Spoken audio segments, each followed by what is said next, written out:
Okay.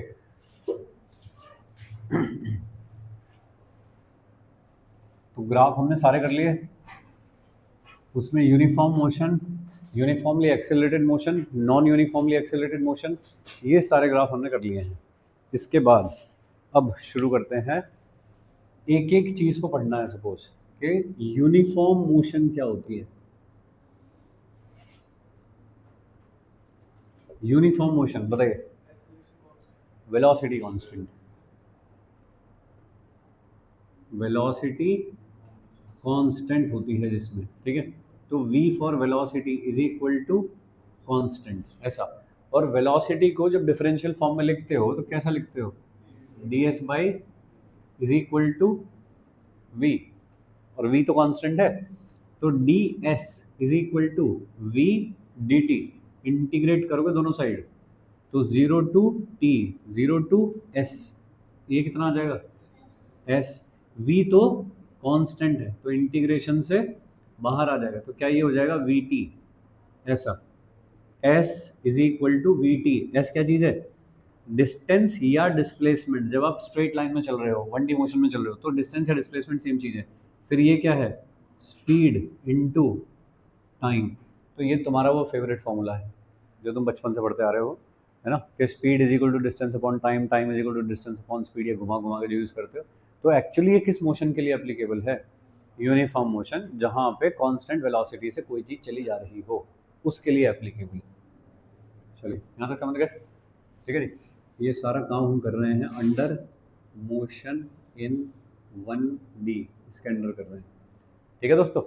इससे पहले एक चीज होती है रेस्ट। अब रेस्ट से तो कोई मतलब नहीं है। रेस्ट का मतलब क्या है कि उसका जो पोजीशन वेक्टर है वो सेम है, चेंज नहीं हो रहा, वेलोसिटी उसकी 0 है, ठीक है। नेक्स्ट पे आते हैं दोस्त, uniformly accelerated motion. Uniformly accelerated, अब बता क्या होती है, एक्सेलरेशन कांस्टेंट। तो ए इज इक्वल टू कांस्टेंट। ये सब हम कहाँ पे कर रहे हैं, एक स्ट्रेट लाइन के अलाउंग कर रहे हैं सारा काम। तो एक्सेलरेशन कांस्टेंट, एक्सेलरेशन को डिफरेंशियल फॉर्म में क्या लिखते हैं, rate of change of velocity dv by dt। तो dv by dt is equal to क्या, कांस्टेंट, यानी कि a फॉर एक्सेलरेशन। तो dv इज इक्वल टू क्या, a dt, integrate both the side 0 to t। Time t is equal to 0 पे velocity 0 हो भी सकती है, नहीं भी हो सकती। अगर time t is equal to 0 पे वेलोसिटी 0 है, 0 लिख दो और 0 से लेके b तक इंटीग्रेट कर दो। लेकिन कोई कहे कि जब से मैंने डेटा लेना शुरू किया time t is equal to 0 पे, उस टाइम पे जो पार्टिकल था या कोई भी चीज़ थी, व्हीकल, वो मूव कर रहा था, कि जब मेरी आंखों के सामने से यहाँ से कार निकली उस टाइम पे मैंने अपनी घड़ी चालू की, तो उस टाइम तो उसकी कुछ ना कुछ वेलोसिटी रही होगी। तो तब हम यहाँ time t is equal to 0 पे 0 नहीं लिखेंगे, इनिशियल वेलोसिटी लिख देंगे। जैसे सिचुएशन हो वैसा यूज़ करेंगे। इसका इंटीग्रेशन क्या आ जाएगा बताइए, v minus u is equal to कितना आ जाएगा, ए टी, क्योंकि ए तो कांस्टेंट है, इंटीग्रेशन से बाहर आएगा, ऐसे करके हो गया। तो v इज इक्वल टू क्या हो गया दोस्त, u प्लस ए टी, ऐसे हो गई वेलोसिटी। ये किसका रिलेशन हुआ, वेलोसिटी और टाइम का रिलेशन, कि टाइम के साथ वेलोसिटी कैसे वेरी करती है। ये इसको आप कहते हो फर्स्ट इक्वेशन ऑफ मोशन, ठीक है। ठीक है जी, रिलेशन देखो किस किस का है, वेलोसिटी का टाइम के साथ रिलेशन है ये।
डन। अरे भाई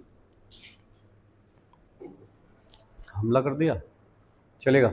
ये है velocity. Velocity is rate of change of displacement. तो क्या इसको लिखा जा सकता है d s by d t, u plus a t, d s is equal to u plus a t d t का इंटीग्रेशन। ठीक है, again time t is equal to 0 to t and this can be s naught to s। Integrate करके बताओ।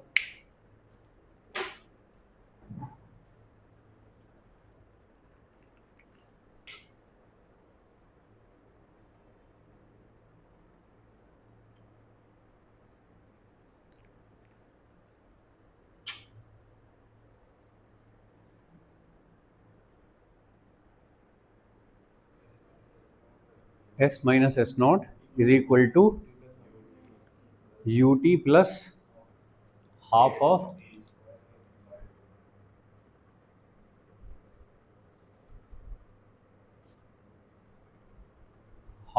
ए t square. Okay, s minus s naught is equal to u t plus a t square by two. s is equal to s naught plus u t plus half of a t square. ये कौन सी equation हो गई? Second. उसमें S not क्या चीज़ है? Initial displacement, initial position vector. ठीक है, नहीं ये तो है पोजीशन वेक्टर। देखिए मान लीजिए कि आपका जो कोऑर्डिनेट सिस्टम है वो तो है यहाँ पे, लेकिन पार्टिकल जो इनिशियली बैठा हुआ था ना वो यहाँ बैठा हुआ था। ठीक है दोस्त, पार्टिकल जो time t is equal to 0 पे बैठा था तो यहाँ बैठा था। तो जो ये वाली चीज़ है ये है एस नॉट। जब वो चलना शुरू करता है, फिर यहाँ से उसकी कुछ वेलोसिटी हुई है, थोड़ी देर बाद चल के यहाँ पहुँच जाता है कुछ, तो जो उसका पोजीशन वेक्टर हो जाता है वो क्या हो जाता है? एस। ठीक है, ये वाला टाइम t पे पोजीशन वेक्टर क्या हो जाता है? वो है s। Time t is equal to 0 पे पोजीशन वेक्टर क्या था? s not. तो डिस्प्लेसमेंट कौन सा हुआ उसका? यही तो हुआ डिस्प्लेसमेंट। तो ये वाला डिस्प्लेसमेंट कितना हुआ? s minus s not. तो जो s है या s नॉट है ये क्या है? Position vector at time t and at time 0। लेकिन अगर मैं लिख दूं s minus s naught is equal to u t plus half of a t square, तो ये वाली चीज जो है फिर ये क्या चीज है? डिस्प्लेसमेंट। ये हम समझ रहे हो? अगर ये time t is equal to 0 पे यहाँ ना होकर के सीधे ओरिजिन पे ही होता तो फिर s नॉट कितना होता है इसका? 0। तो फिर जो ये आ रहा होता s, तो मैं करता s माइनस 0, तो डिस्प्लेसमेंट ही आता फिर।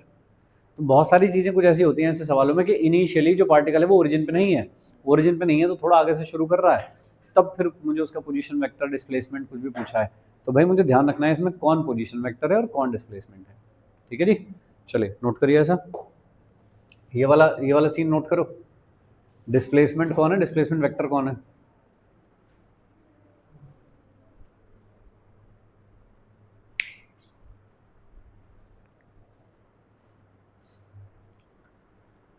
और यहां से पहुंचो थर्ड इक्वेशन पे।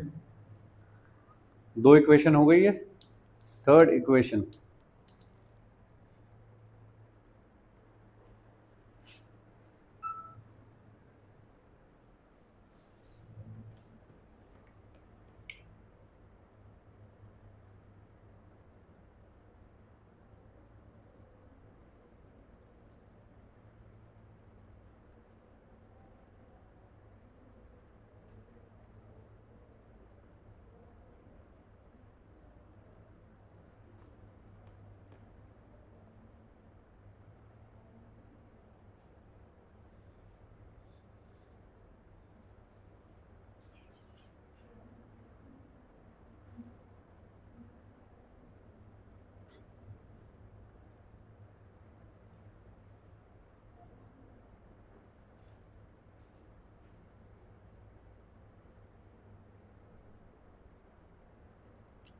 फर्स्ट इक्वेशन किस किस चीज के बीच में रिलेशन है?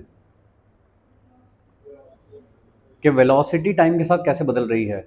सेकेंड इक्वेशन क्या रिलेशन है? पोजीशन टाइम के साथ कैसे बदल रही है, यानी कि डिस्प्लेसमेंट टाइम के साथ कैसे चेंज हो रहा है, इस तरह करके। ठीक है, थर्ड क्या है? पोजीशन और वेलोसिटी का रिलेशन। उसका मतलब उसमें टाइम नहीं है, तो पहले दोनों इक्वेशन में से टाइम उड़ा दो तो बन जाएगा थर्ड इक्वेशन। ठीक है जी, या फिर एक तो तरीका समझ गए, यहाँ से टी की वैल्यू निकालो, यहाँ से टी की वैल्यू निकाल के इसमें चिपका दो तो आ जाएगी। ठीक है। दूसरा तरीका, ये जो चीज़ लिख रखी है तुमने डी अपॉन डी टी जो है वो क्या है, एक्सेलरेशन। इस चीज़ को अगर मैं ऐसे लिख दूँ D s upon d S, और इसको क्या लिख सकता हूँ, v, बाकी कौन बचा, इज इक्वल टू, तो v d v is equal to a d s integrate. ठीक। जब इनिशियल डिस्प्लेसमेंट था कुछ एस नॉट यहाँ पे, तो उस टाइम वेलोसिटी कितनी थी, u, और जब s हो जाता है यहाँ पहुँच जाता है तो उस टाइम पे वेलोसिटी क्या हो जाती है, यहाँ पे v। ठीक है जी। तो ये क्या हो जाएगा, v square by two minus u square by two is equal to, ये कितना हो जाएगा, a s minus s naught. ठीक है।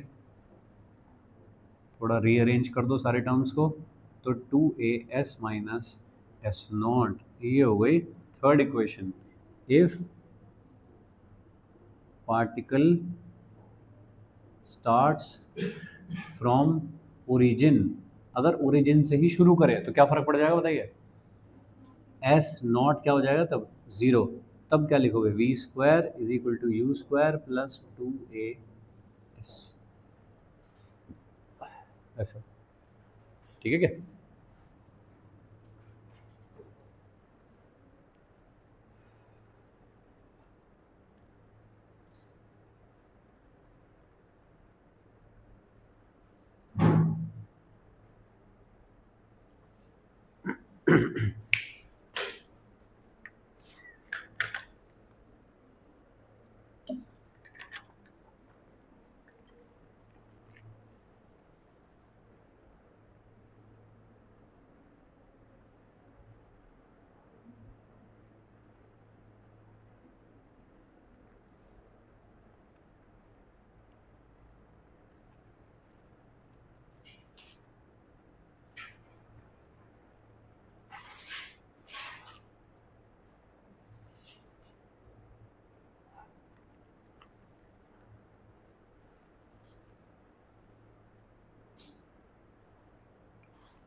देखिए वेलोसिटी को कैसे लिखते हैं, D s upon d T. Acceleration को क्या क्या लिख सकते हैं, दो फॉर्मूले हैं एक्सेलरेशन लिखने के, d v by d t और v d v upon d s. ठीक है। यहाँ कोई एस ना लिखे, एक्स लिख दे, एक्स एक्सेस के अलाउंग चल रहा है तो सेम बात है, उससे कोई चिंता की बात नहीं है। तो v d v upon d x या v d v upon d s, ऐसा। Okay. First equation of motion क्या है, प्लस ए टी। ठीक है। अगर वेक्टर फॉर्म में लिखना चाहते हैं उसको, तो ये वेक्टर है, ये वेक्टर है और ये वेक्टर है, ऐसा। Second equation s is equal to u t plus half of a t square. इसको एस लिखना चाहते हो या फिर आर लिखते हो, कोई चिंता की बात नहीं, दोनों सेम बात है, लेकिन क्या चीज़ है, ये वेक्टर है। ठीक है। Third equation v square is equal to u square plus 2as। ठीक है नी। और इसमें वेक्टर कैसे लगाऊं, यहाँ ऐसे लगा दूंगा वेक्टर, ऐसे वेक्टर है, बोलिए।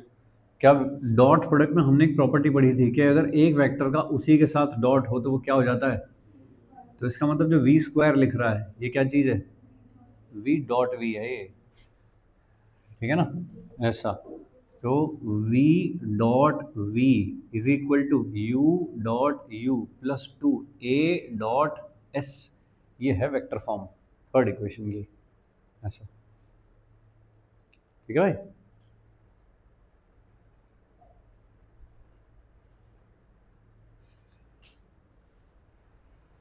ठीक है। अब देखिए इसमें आ रहे हैं स्क्वायर, ये आप रिलेट कर सकते हो। अगर मैं इसमें मास से मल्टीप्लाई कर दूं और 2 से डिवाइड कर दूं, क्या बन जाएगा ये, m by two v square, half m v square, kinetic energy. तो काइनेटिक एनर्जी की तरफ चली जाएगी वाली इक्वेशन। अगले आने वाले चैप्टर्स में।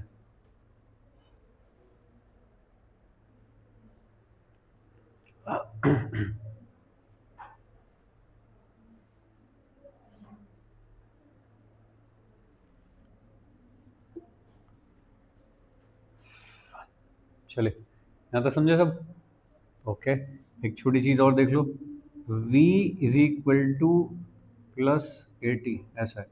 कोई भी वेक्टर होता है तो वो किस फॉर्म का है कि 3D में कोई वेक्टर हो सकता है, तो उसमें तीनों कंपोनेंट हो सकते हैं, आई जे एंड के। सिमिलरली जो इनिशियल वेलोसिटी है उसमें भी तीनों कंपोनेंट हो सकते हैं, जेड के। और जो एक्सेलरेशन है उसमें भी तीनों कंपोनेंट हो सकते हैं, तीन से ज़्यादा तो नहीं हो सकते, के। ऐसा हो सकता है, कोई भी वेक्टर होता है तो उसमें आई जे और के, यही तीनों कंपोनेंट हो सकते हैं। तो जो वेलोसिटी है फाइनल, उसमें तीन ही कंपोनेंट हो सकते हैं, इनिशियल वेलोसिटी तीन ही कंपोनेंट हो सकते हैं, और एक्सेलरेशन में कोई जीरो है कोई नेगेटिव है, वो सब चलती रहेंगी बातें, बट इससे ज़्यादा तो नहीं हो सकता।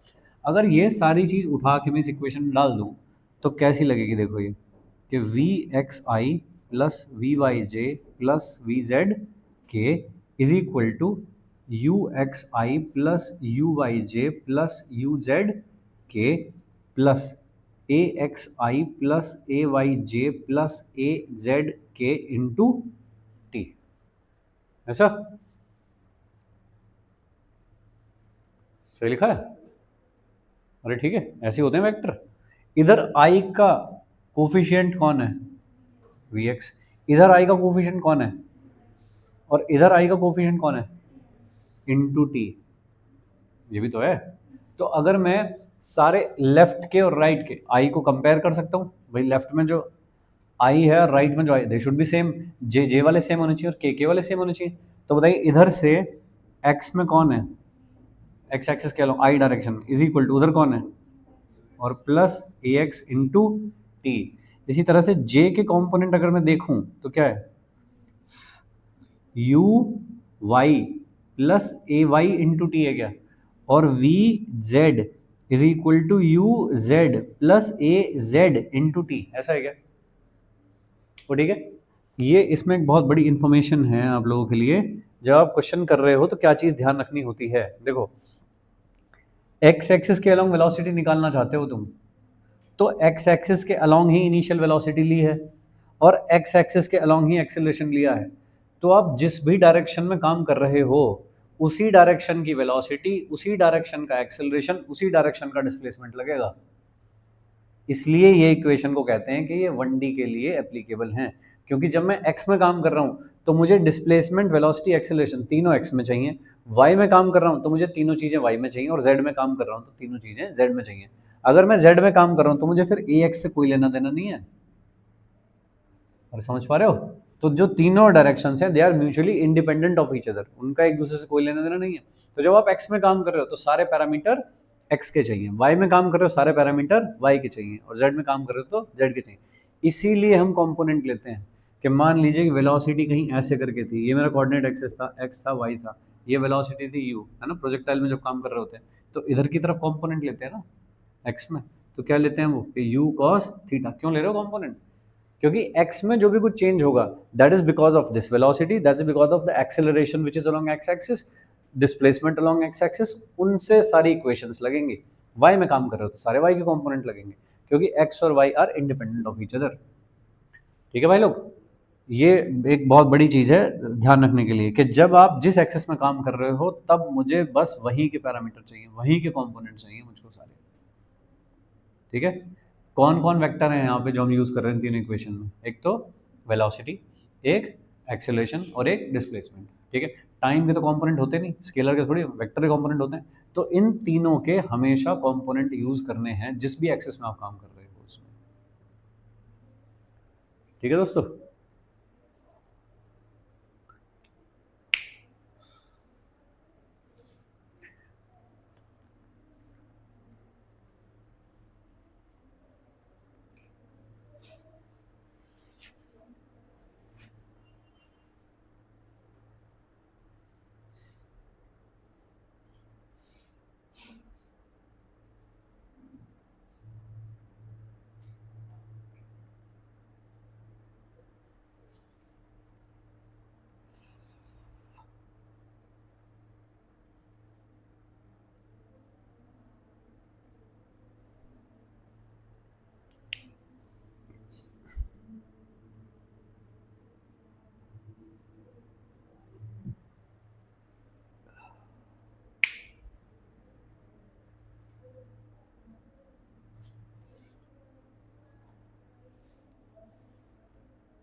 डन।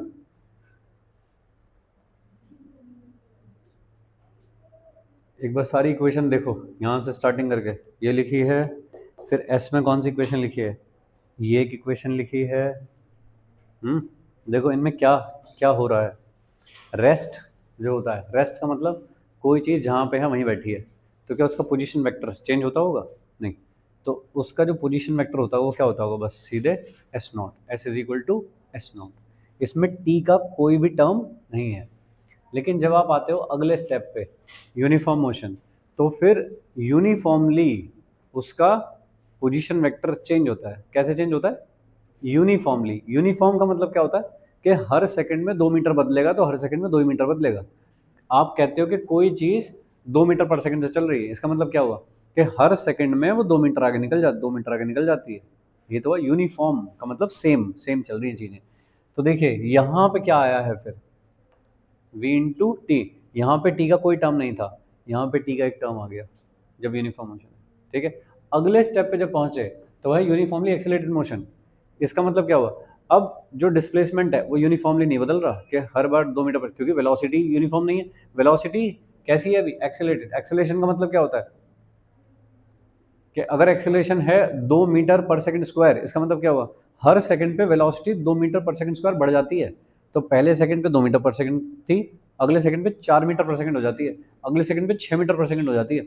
तो जो डिस्प्लेसमेंट है वो भी तो बदलता होगा ऐसे ही। तो एक और टर्म आ जाता है यहाँ पे, देखो ये वाला टर्म कौन सा है? ये रहा रेस्ट। ये वाला टर्म ये रहा यू टी वी टी। एक और टर्म आ गया साथ में, वो क्या है? Half of a t square. T की पावर यहाँ कितनी है? 0। यहाँ कितनी है? और फिर कितनी हो गई? समझ रहे हो? इक्वेशन देख के ये पता लगाना कि ये कौन सी मोशन है। समझ रहे हो? तो जिसमें टी की पावर 0 आती होगी, इसका मतलब वो तो है रेस्ट। जिसमें टी की पावर 1 तक जाती होगी वो है यूनिफॉर्म मोशन, और जिसमें टी की पावर 2 तक जाती होगी वो है यूनिफॉर्मली एक्सिलरेटेड मोशन, और जिसमें टी की पावर 3 तक जाती होगी वो कौन है? यानी कि इससे भी एक लेवल ऊपर, नॉन यूनिफॉर्मली एक्सिलरेटेड मोशन। ठीक है, यह है डिस्प्लेसमेंट टाइम की इक्वेशन देख के ये पता लगाना कि ये कौन सी मोशन है। ठीक है भाई लोग? तो अगर तुम्हें कोई इक्वेशन लिखी दिखाई दे ऐसे कि ऐसी है जी equation, s is equal to a t plus b t, तो क्या समझोगे? कैसी मोशन है ये? Uniform motion. और कहीं पे और तुम्हें दिखाई दे ऐसा टर्म, तो क्या समझोगे? Uniformly accelerated motion. और कहीं पे दिखाई दे कि D T cube, non uniformly accelerated motion, 4 power, तो वो सारी नॉन यूनिफॉर्म में गिनी जाती हैं फिर फर्दर। ठीक है ना? तो यहाँ तक की एक टाइप की मोशन है, फिर एक टाइप की मोशन है, फिर एक टाइप की मोशन है, इसके आगे सारी सेम है, नॉन यूनिफॉर्मली एक्सेलरेटेड मोशन। ठीक है जी? अब मुझको कोई ऐसी इक्वेशन दे कि s is equal to 3 plus 2t minus 3t square, ऐसी इक्वेशन दे, उसके बारे में कुछ कुछ इन्फॉर्मेशन पूछे मुझको कि इसका एक्सेलरेशन बता दो, यूनिफॉर्म है नॉन यूनिफॉर्म है? यूनिफॉर्म एक्सेलरेशन है। इसकी इनिशियल वेलोसिटी कितनी है? इसकी इनिशियल वेलोसिटी कितनी है? तो भैया मैं, मेरे पास रखिए ये इक्वेशन, मैं देखूंगा अच्छा टी की पावर कहाँ तक जा रही है? 2 तक जा रही है, तो कैसी मोशन हुई? Uniformly accelerated motion. तो इसका मतलब ये वाली इक्वेशन जैसी होनी चाहिए। इसके साथ कंपेयर कर दो उसको, इसके साथ कंपेयर करो। एस नॉट की वैल्यू बताओ कितनी है?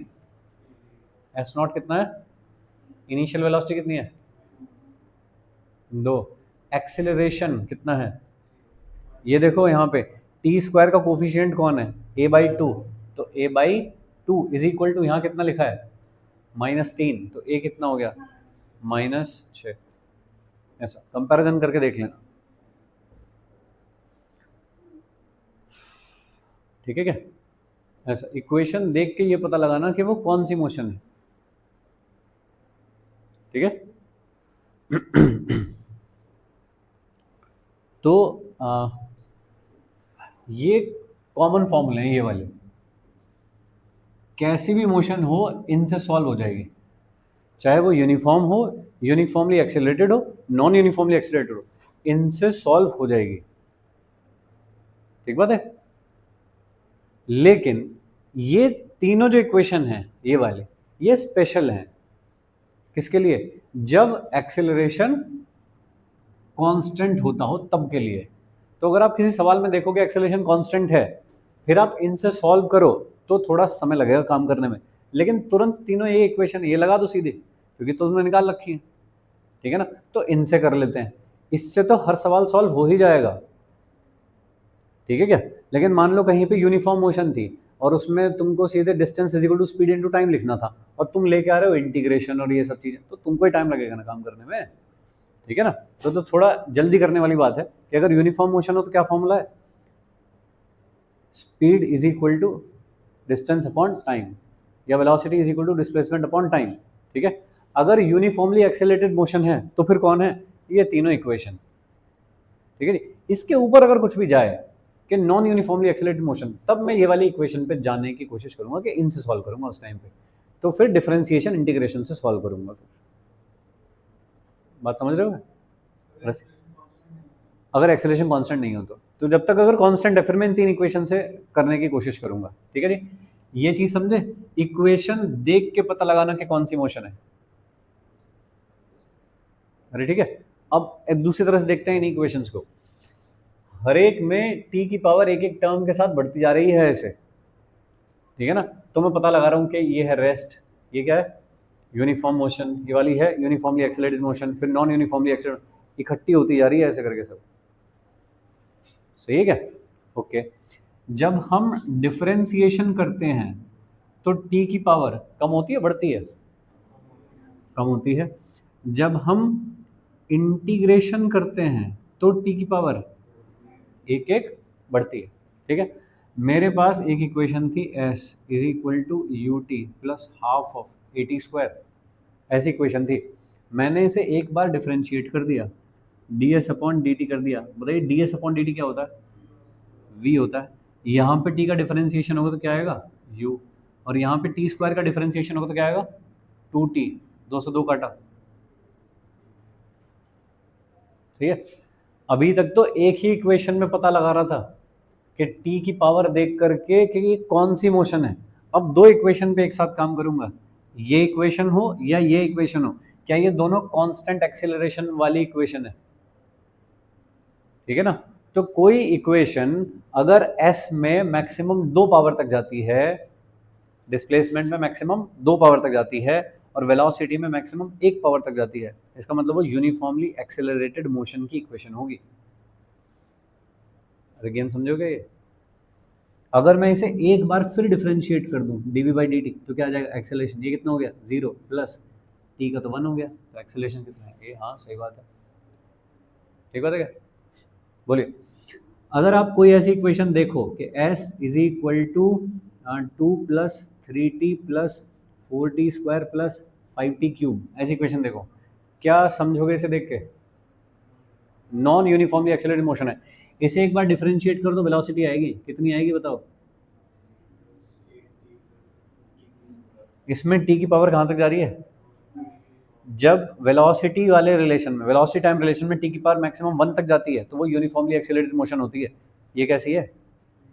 2 तक जा रही है, इसका मतलब यह है नॉन यूनिफॉर्मली एक्सेलरेटेड मोशन, ठीक है। डिफरेंशिएशन पे टी की पावर कम होती है, इंटीग्रेशन पे बढ़ती है। ये बात समझे हो गया वाली? इक्वेशन देख के आइडिया लगाना कि ये कैसी मोशन हो सकती है। s का अगर एक डिफरेंशिएशन कर दो डी बाई डी टी तो क्या आती है? वेलोसिटी का एक डिफरेंशिएशन कर दो डी बाई डी टी तो क्या आता है? अब रिवर्स, इसका क्या कर दो कि ये आ जाए? Integration with respect to d t, और इसका क्या कर दो कि ये आ जाए? इंटीग्रेशन डी टी, ठीक है। ये मैथ चल रहा है पीछे पीछे,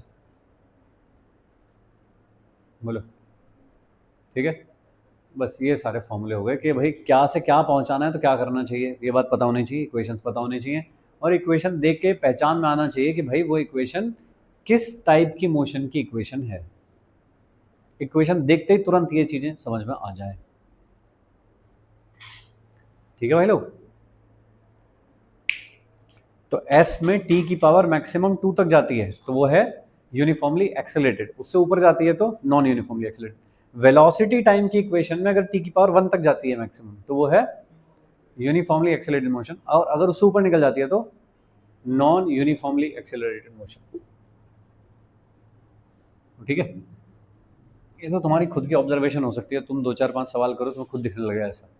फाइन, चलिए यहाँ तक समझ गए हो, आगे चलें।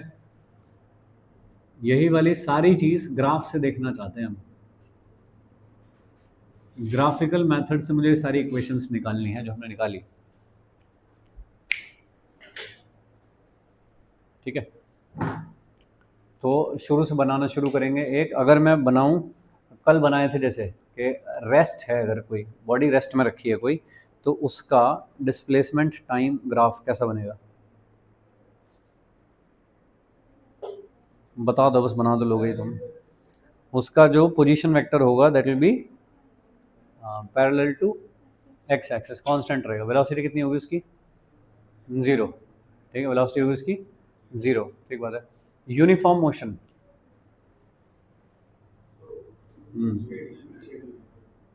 यूनिफॉर्म मोशन का अगर मैं बनाना चाहूँ एस टी ग्राफ, और मैं बनाना चाहूँ उसका वी टी ग्राफ, बताइए कैसा होगा। वी टी ग्राफ कैसा होगा, टी और ये होगा वी और एस हो गया पैरेलल टू एक्स एक्सिस, इस टाइप का हो गया। सही है। एस टी ग्राफ कैसा होगा, टी और एस, हाँ कैसी स्ट्रेट लाइन, अच्छा थोड़ी इंक्लाइन कर दूँ ऐसे, या तो यहाँ से हो या फिर यहाँ से हो, कि अगर इनिशियली थोड़ा बहुत डिस्प्लेसमेंट पहले से था, कुछ पोजीशन थी पहले से, ओरिजिन पे नहीं थी, तो यहाँ से बनेगी, अदरवाइज यहाँ से बनेगी।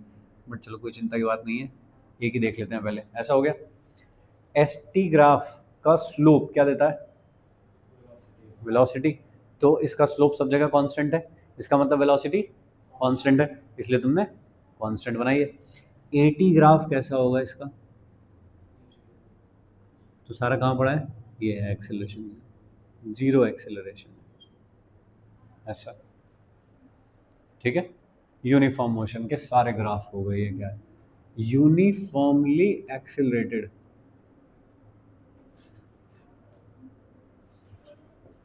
यूनिफॉर्मली एक्सेलरेटेड का एटी ग्राफ कैसा होता है बताइए। Acceleration constant. अब जरा यहाँ देखो, ये कैसा था, ठीक है, ये कौन सा ग्राफ है, वेलोसिटी, वेलोसिटी। ठीक है जी, यहाँ पहुंचे तो क्या हो गया, डिस्प्लेसमेंट। वेलोसिटी से डिस्प्लेसमेंट कैसे आता है, वेलोसिटी से डिस्प्लेसमेंट कैसे आता है, इंटीग्रेशन से। इसका मतलब इस लाइन का इंटीग्रेशन करो तो ऐसी हो जाती है, इस लाइन का स्ट्रेट फ्लैट लाइन जो है उसका अगर इंटीग्रेशन करो तो कैसी हो जाती है वो, ऐसे। वो ठीक बात है। अब बताओ वी टी ग्राफ कैसा आएगा, तो थोड़ी बुद्धि लगाओ। अच्छा थोड़ा मैथ में सोचो, चलो ये क्या है कांस्टेंट, तो ये क्या है कांस्टेंट। कांस्टेंट का जब एक इंटीग्रेशन करोगे, एक इंटीग्रेशन करोगे तो क्या टी की पावर 1 आ जाएगी। कांस्टेंट का इंटीग्रेशन करोगे, अरे ऐसे करके v और dt तो करोगे इंटीग्रेशन, तो क्या t की एक पावर आ जाएगी उसमें, तो क्या स्ट्रेट लाइन की इक्वेशन बनेगी with some slope, y equal to mx बनेगी ना। तो ऐसी लाइन का इंटीग्रेशन क्या होता है, मतलब ये, तो इसका इंटीग्रेशन क्या होगा, ये ऐसे, या तो यहाँ या तो यहाँ। इसमें इनिशियल वेलोसिटी क्या है, 0, इसमें इनिशियल वेलोसिटी 0 नहीं है, तो ये क्या इक्वेशन है, v is equal to u plus a t, y is equal to m x plus c. ये क्या है कांस्टेंट, तो ये वाली चीज़ क्या है कांस्टेंट। मैं क्या निकालना चाह रहा हूँ, वेलोसिटी। एक्सेलरेशन का क्या कर दोगे वेलोसिटी आए, इंटीग्रेशन। तो जब इसका इंटीग्रेशन होगा, यहाँ लिख दो ए डी टी, ए तो बाहर आ जाएगा, क्या बन जाएगा तो ए टी, तो ये क्या बन गया, v is equal to a t type की चीज़ बन गई, यानी कि y is equal to m x, तो there should be a line. अगर इनिशियल वेलोसिटी 0 है तो ओरिजिन से पास होगी, इनिशियल वेलोसिटी 0 नहीं है तो भाई कहीं और से पास हो जाएगी। सही है। अब सोचो कि अगर इससे मुझको ये चाहिए तो इसका क्या करने से ये बनता है इंटीग्रेशन, ये पहले ही एक टी की पावर में आ चुका है, इसका एक और इंटीग्रेशन होगा तो टी की पावर कितनी हो जाएंगी, दो। दो पावर वाला ग्राफ कैसा होता है, पैराबोला। तो जब इस वाली लाइन का इंटीग्रेशन होता है तो क्या बनता है फिर, पैराबोला। ठीक है, तो अब वैसे समझ लो ग्राफ से, क्या ऐसी लाइन का इंटीग्रेशन क्या होता है, ये इसका इंटीग्रेशन क्या होता है,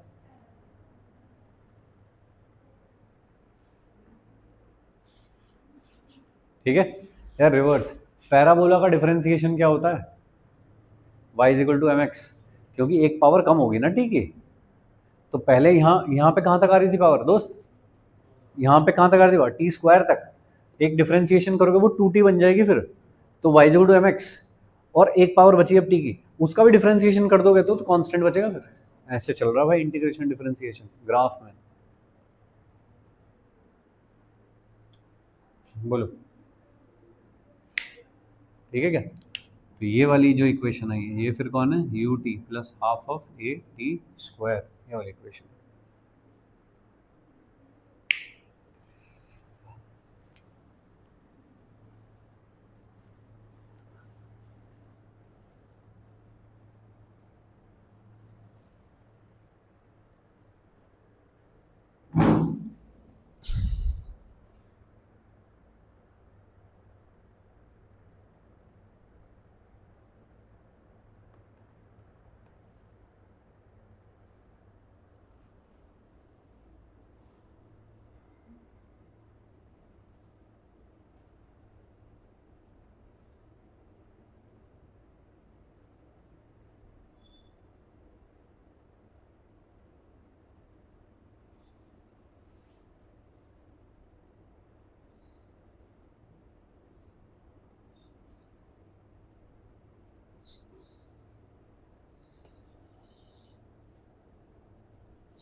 ठीक है, चलिए बहुत ही सब यार।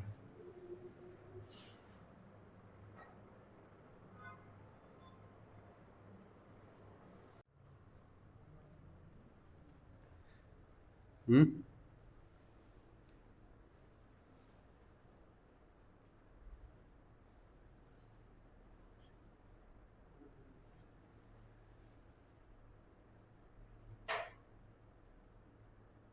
डन। चलिए आगे चलते हैं, कोई इक्वेशन उठा लेते हैं इसमें, सपोज वी टी वाली एक इक्वेशन ले लेते हैं।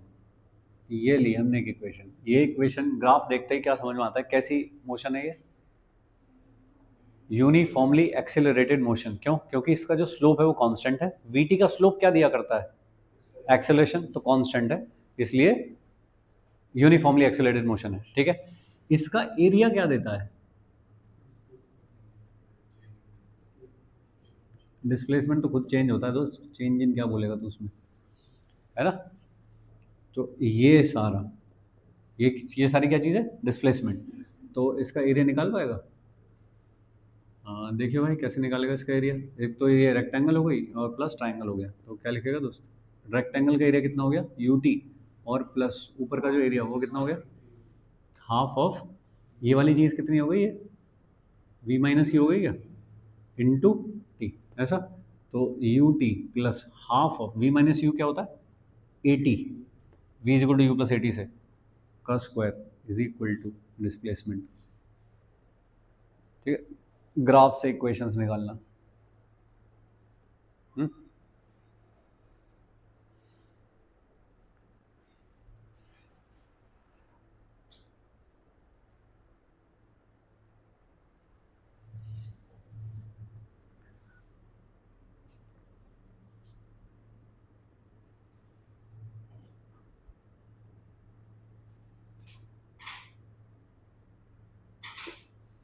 चलिए, ये एक स्पेशल इक्वेशन है। Displacement covered in nth second, एक पर्टिकुलर सेकंड में चला हुआ डिस्प्लेसमेंट। देखिए इस तरह से कोई बॉडी चलती जा रही है, सपोज यहाँ पे जो टाइम है वो है time t is equal to 0, time t is equal to 1 पे यहाँ पहुँची, फिर 2 पे पहुँची, यहाँ 3 पे, यहाँ पे 4 पे, एंड सो ऑन, ऐसे करके चलती जा रही है। ठीक है क्या, इस तरह से जा रही चलती हुई। फाइन, बताओ ये वाला कौन सा सेकंड है?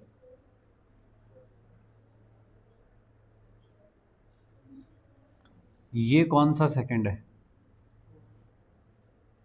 कौन सा है? फोर्थ।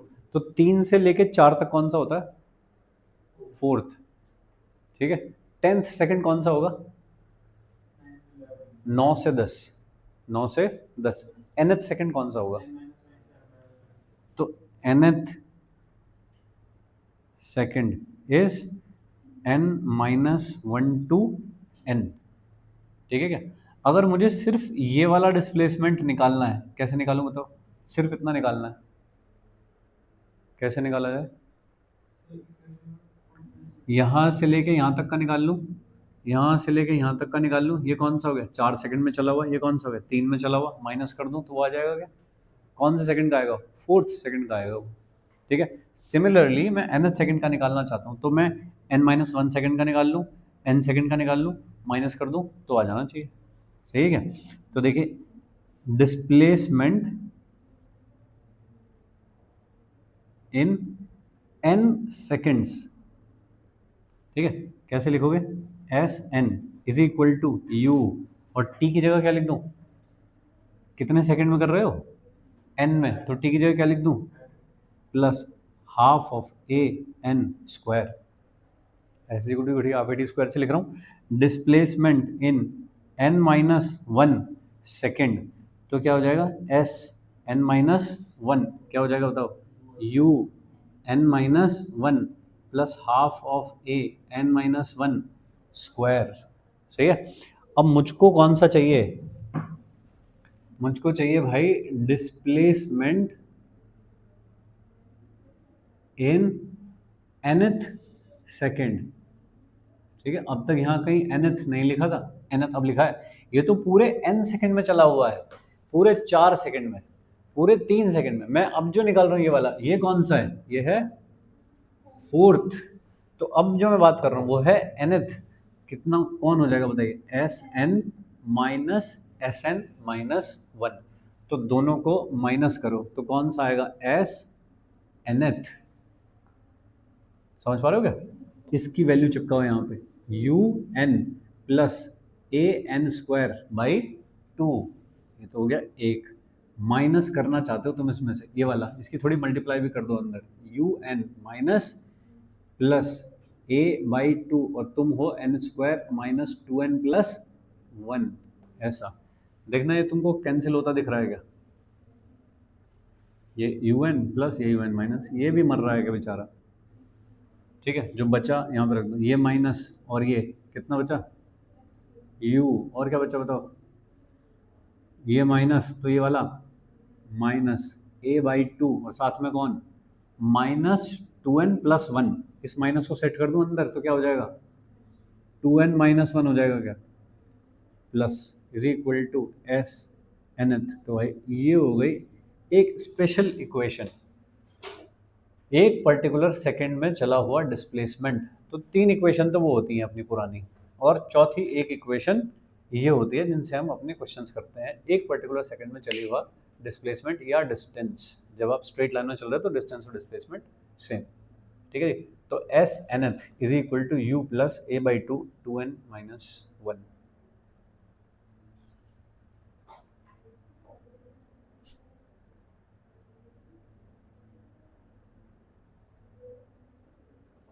ठीक है जी, ये तो स्कूल में डराइव करने को आती है वाली इक्वेशन। कहाँ पे टी स्क्वायर?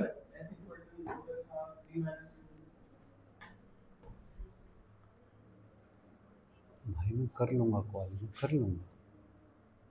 हाँ, यहाँ पे टी स्क्वायर कैसे? मैं तो इसका एरिया निकाल रहा हूँ ना, इस वाले ट्राइंगल का। तो ये कौन हुआ? v माइनस यू, और ये कितनी है, हाइट इंटू बेस ही तो कर रहा हूँ, कंपेयर कहाँ कर रहा हूँ मैं, फिर मैं इसमें यूज़ कर रहा हूँ v is equal to u plus a t, तो v माइनस यू क्या हो जाएगा ए टी, तो इसकी जगह मैंने क्या रख दिया ए टी, और एक टी पहले बैठा तो ए टी स्क्वायर, ठीक है क्या।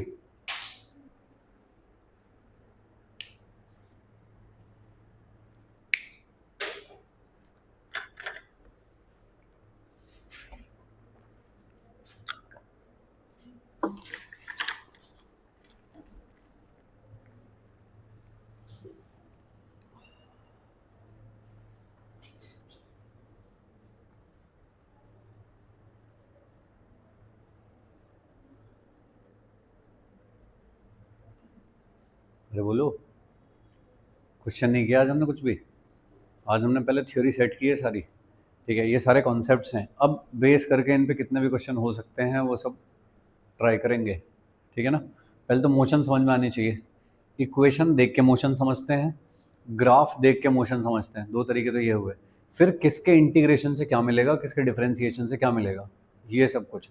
तो तुम ये सारे या तो नोट्स बना लो अपने एक एक चीज़ के, अब देखे जैसे मैंने छोटी सी जगह में ये चीज़ सेट कर लिया, ऐसे करके ये बना लिया, मैंने 3 ग्राफ एक साथ बनाया, फिर 3 ग्राफ एक साथ बनाया कि इसके इससे ये मिलता है, इसके इससे ये मिलता है, ठीक है, कुछ बना दो इन पे ऐसे करके कि इससे ये आना है तो कैसे आएगा, इंटीग्रेशन डी टी, इससे ये जाना है तो कैसे जाएगा इंटीग्रेशन डी टी, और फिर उल्टा ले लो ऐसे करके, अपने याद करने के तरीके हैं जैसे भी, ठीक है ना। और तुम समझ गए हो, आवश्यकता नहीं है लिखने की, याद करने की, अलग बात है, ठीक है जी। क्वेश्चन वैसे इसलिए होते हैं कि ये आप जो कंसेप्ट है ये आपको याद भी हो जाए, समझ में भी आ जाए, तो जितने सवाल करोगे उतना ज़्यादा क्लैरिटी आएगी।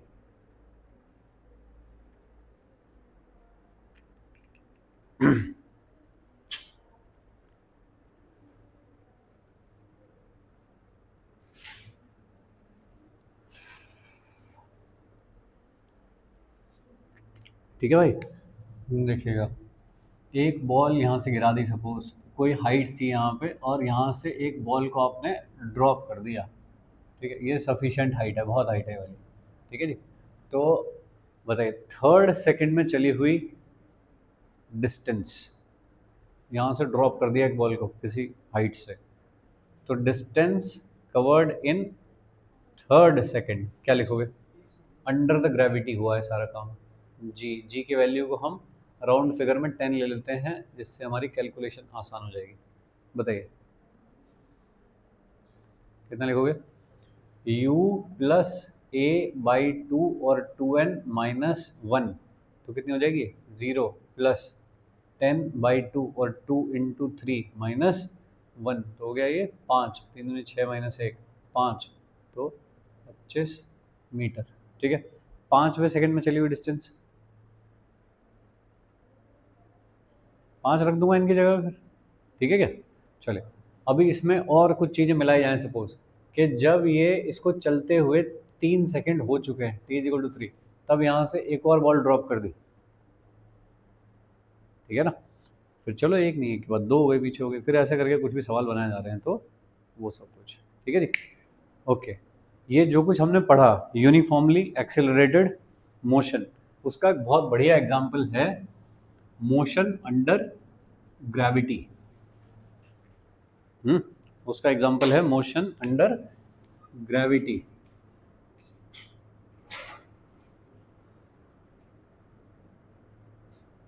बताइए, ग्रेविटी यानी कि एक्सेलरेशन ड्यू टू ग्रेविटी जो है वो बदलता रहता है या सेम रहता है, सेम कहाँ रहता है, बदलता है वो तो, हाइट पे जाओ ऊपर तो कम होता है, और नीचे जाओ तो कम होता है, तब भी ग्राउंड में जाओ अंदर, अर्थ सरफेस के अंदर चले जाओ तब भी कम होता है, और ऊपर जाओ तब भी कम होता है, तो सबसे ज़्यादा कहाँ होता है फिर सरफेस पे, ठीक है क्या।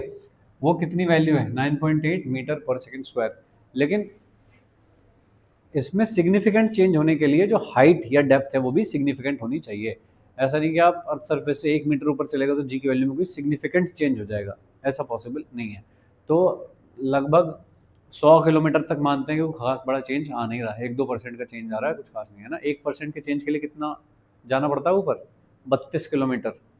32 किलोमीटर अगर हाइट पे चले जाओ तो 1% का चेंज आता है, 1% का चेंज कितना ही होगा, ठीक है ना।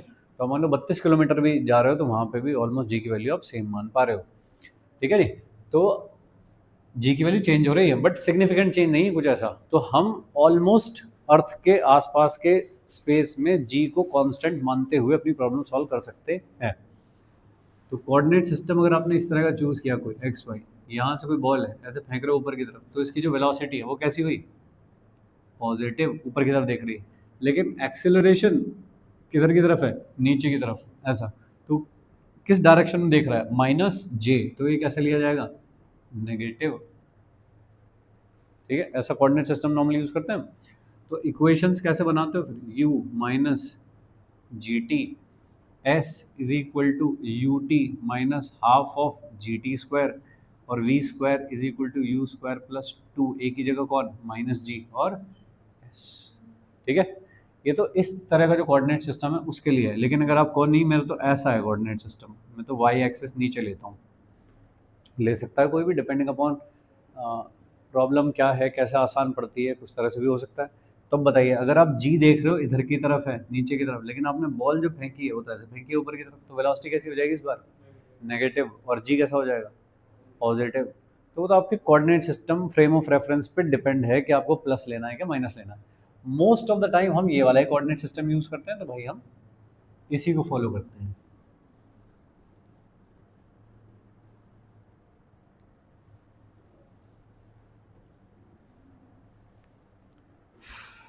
ठीक है भाई, चलिए थोड़ा सवाल देखेंगे।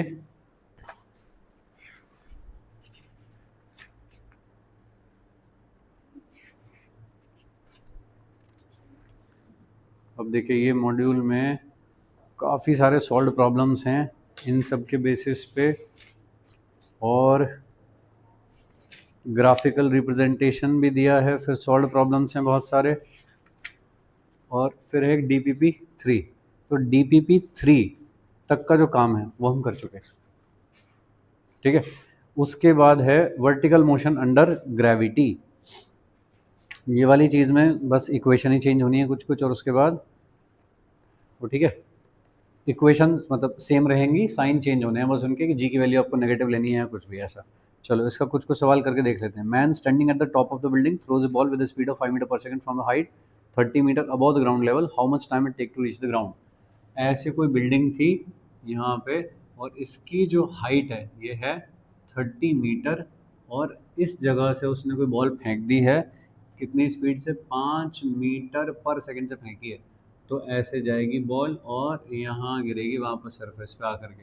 तो इसका टाइम पूछा है मुझको, टाइम ऑफ फ्लाइट कितना होगा टोटल, ठीक है जी। और चलिए यहाँ पे टकराने से जस्ट पहले वेलोसिटी और क्या होगी और टाइम क्या होगा, ऐसा निकालना है अपने को। चलो करके बताओ जल्दी से, आसान सवाल हैं, आराम से कर सकते हो। और अब देखिए काम बढ़ता जा रहा है ना।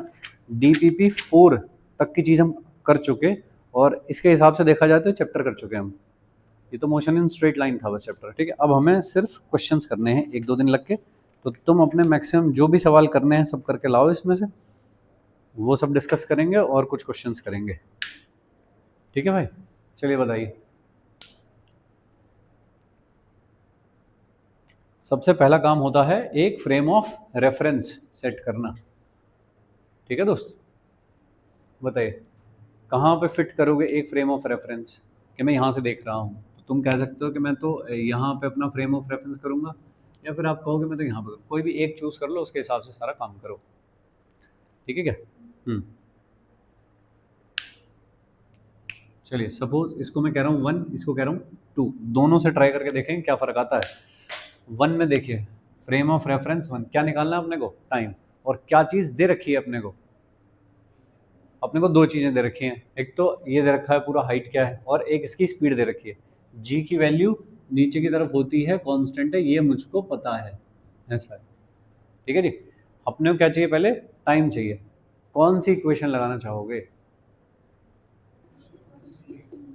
हाँ, v is equal to u plus a t लिखना चाहेंगे भाई, ये तो लिख दिया भाई। v की वैल्यू बता दो कितनी है,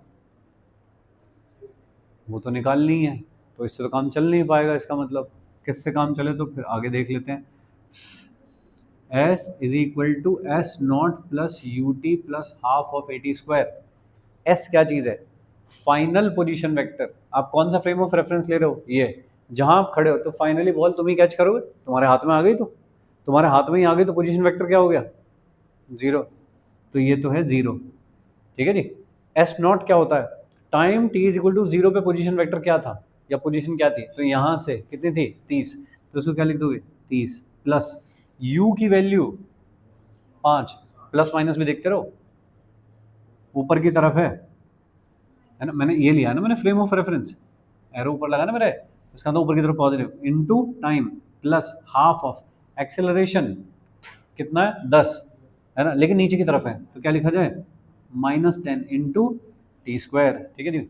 चलो इसे कर लो solve. 30 plus 5t minus 5t square is equal to 0। तो 5t square minus 5t minus 30 is equal to 0। ये हो गई क्वाड्रेटिक इक्वेशन, और क्वाड्रेटिक इक्वेशन को सॉल्व कर लो तो विल गेट सम वैल्यू, ठीक है जी। और शॉर्ट करना चाहो इसे थोड़ा सा, 6 इज इक्वल टू 0। आती है क्या करने तुमको? ऐसा होता है क्या कुछ? हाँ, तो कितना हो गया दोस्त ये यहाँ से? t माइनस 3 और t plus 2 is equal to 0। तो t is equal to 2 root आ गए इक्वेशन के, एक रूट हो गया -2 और एक हो गया 3। कौन सा वाला डिस्कार्ड कर दोगे, कौन सा रखोगे? -2 को डिस्कार्ड कर दोगे और 3 को रखोगे, तो t की वैल्यू कितनी होगी? 3, यानी कि 3 सेकंड बाद बॉल आके ग्राउंड पे गिरेगी, ठीक है। कितनी स्पीड से गिरेगी? तो अब ये वाली इक्वेशन काम आएगी, कितनी स्पीड से गिरेगी? तो भाई v इज इक्वल टू, पहले कितनी थी? 5 प्लस इसकी वैल्यू -10 और टाइम कितना रख रहे हो? 3। कितना हो गया बताओ? 25। और 25 भी कैसा आ रहा है? माइनस का मतलब वेलोसिटी कहाँ है? नीचे की तरफ है वेलोसिटी, ठीक है क्या? ऐसा आया दोस्त, ओके चलिएगा। यही चीज आपको करके देखनी है फ्रेम नंबर 2 से। फ्रेम ऑफ रेफरेंस अगर मैं टॉप पे लेता हूं कि जो आदमी फेंक रहा है वही देख रहा है, तो क्या चेंज आएगा? फ्रेम ऑफ रेफरेंस 2 से करना है मुझको ये सारा काम। तो फिर मैंने वही इक्वेशन लिखी, s is equal to s naught plus u t plus half of a t square. तो s कितना है? फाइनल, ठीक है ना। तुम कहाँ पे हो? यहाँ पे। और कहाँ देख रहे हो बॉल कहाँ पड़ी है? नीचे को क्या कहते हैं? माइनस। और सबसे शुरू में टाइम टी इक्वल टू 0 पे बॉल कहाँ थी? तुम्हारे हाथ में। तुम्हारे हाथ में बॉल थी तो उसका पोजीशन क्या हुआ? ओरिजिन तुम ही हो, ठीक है। और plus 5 into T plus half of -10 into T square, तो कितना हो गया? 5t minus 5t square minus 30, इन सबको इधर बुला लो। 5t square minus 5t minus 30 is equal to 0। Same है क्या इक्वेशन? तो कहने का तरीका बदला है बस, ठीक है, मेजरमेंट का तरीका बदला है, टाइम थोड़ी बदल जाएगा। अच्छा बेटे, अर्थ का एक्सेलरेशन ऐसे चेंज हो रहा है तेरे कहने पे? जब ये बॉल ऐसे करके ऊपर जा रही थी तो अर्थ इसे किधर खींच रही थी? नीचे खींच रही थी। और जब ये इधर आ रही है तब किधर खींच रही है? नीचे ही खींच रही है तब भी, ठीक है जी। इक्वेशन सेम, इक्वेशन सेम तो रूट भी सेम ही आएंगे। तो t इज इक्वल टू कौन? -2 एंड 3। तो ये रखा तुमने, ठीक है। तो फ्रेम ऑफ रेफरेंस कहीं हो उससे डेटा नहीं बदलेगा, आंसर नहीं बदलेगा, कहने का तरीका बदलेगा, ठीक है जी। अब आपने इसको यहाँ -30 लिखा है जबकि यहाँ +30 लिखा है, तो इतनी चीज़ें बदलेंगी, ठीक है जी। टाइम ऑफ फ्लाइट थोड़ी बदल जाएगा, ओके। अच्छा, जब इस जगह पे वापस आएगी ये यहाँ पे, उस टाइम पे स्पीड क्या होगी इसकी? ये वाली वेलोसिटी क्या होगी? 5 ही होगी नीचे की तरफ, 5 से ऊपर फेंकी थी वापस जाएगी तो नीचे की तरफ 5 जाएगी। जितने डी एक्सेलरेशन से डी एक्सेलरेट हुई है उतने ही एक्सेलरेशन से एक्सेलरेट हुई है, तो फिर 5 ही हो जाएगी नीचे की तरफ। चलिए, डिस्प्लेसमेंट कितना कवर हुआ है total initial to final? Displacement कितना है? 30। डिस्टेंस कितनी है? डिस्टेंस निकालनी है भाई, निकालो।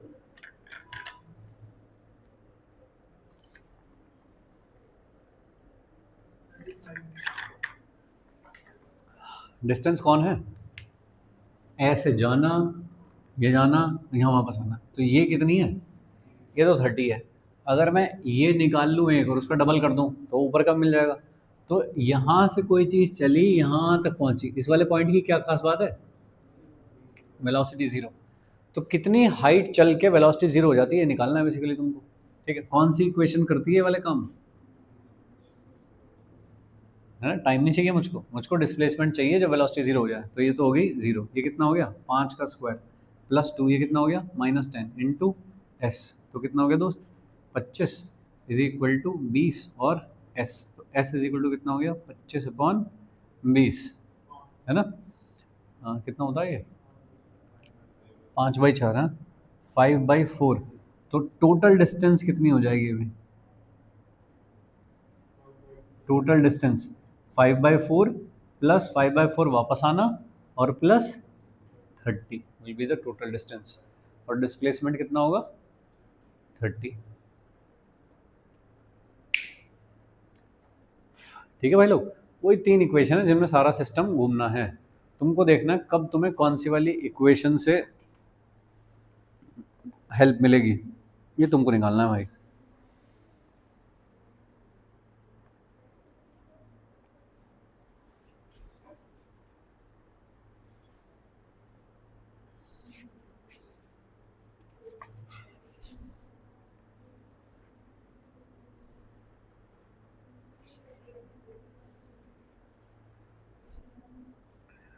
ठीक है क्या, चलो आसान आसान से लग रहे हैं सवाल।